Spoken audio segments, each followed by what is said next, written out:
நீ அண்ணா அறிவாலயத்தில் இருக்கிற ஸ்கிரீனில் தூசி இருக்குது, அதை நான் கையால் இல்லை நாக்கால் நக்கி எடுப்பேன், சுத்தம் பண்ணுவேன்ற. இதை விட நான் என்ன ஓப்பனாக சொல்ல முடியும்? தலை கெட்டு போச்சுன்னா குடும்பமே கெட்டுரும்ல. இந்த சமூகத்தின் தலை நீ தானே, நீயே தருதலை ஆகிட்டுனா இந்த சமூகம் என்ன ஆகும்? அப்படிங்கிற அக்கறையில் சில விஷயங்களையும் நம்ம கேட்குறோம். ஒரு பெரும்பான்மை சாதியாக இருக்கணும் சார். நாம் நினச்சோம்னா இந்த அரசை நம்ம கைக்குள்ளே கொண்டு வரலாம்.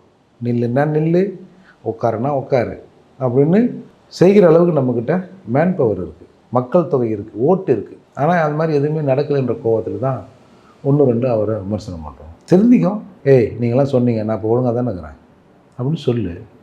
இங்கே குண்டியை மறைக்க கோமணம் இல்லை, குண்டியை மறைக்கிறதுக்கு கோமணம் இல்லை.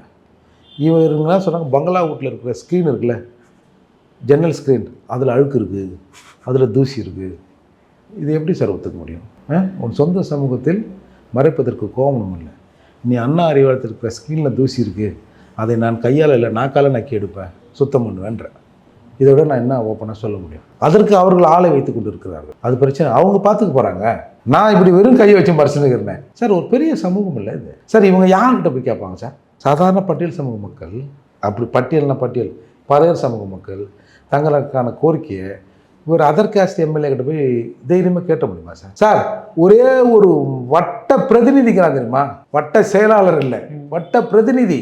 அவங்ககிட்ட கூட நேராக போய் வீட்டில் பெல் அடிச்சு எங்கள் அண்ணன் இருக்காரா அப்படின்னு கேட்க முடியாது சார். நாங்கள் எதேச்சும் அது சார், இதான் நிலை சார். கருணாநிதிக்கு வேலை செய்ய, ஸ்டாலின் அவர்களுக்கு வேலை செய்ய, திராவிடத்திற்கு வேலை செய்ய, எல்லா 1000 பேர் உதயநிதிக்கு வேலை செய்ய, இன்பநிதிக்கு வேலை செய்ய கூட இருப்பான். சொன்னான்ல ஒருத்தன், இன்பநிதி ஐயாவை முதல்வராக்கிட்டு தான் நான் சாகணும்னு ஒருத்தன் சொன்னான்ல. கலைஞர் அமைச்சரவையில் இருந்தேன், ஸ்டாலின் அவர்கள் அமைச்சரவையிலும் இருந்தோம், உதயநிதி அமைச்சரவையிலும் இருப்பேன் சார். அவங்களுக்கு சேவகம் செய்வதற்கு, அவங்களுக்கு அடிமை வேலை செய்வதற்கு, அவங்களுக்கு ஸ்லேவாக இருப்பதற்கு 1000 பேர் இருக்காங்க.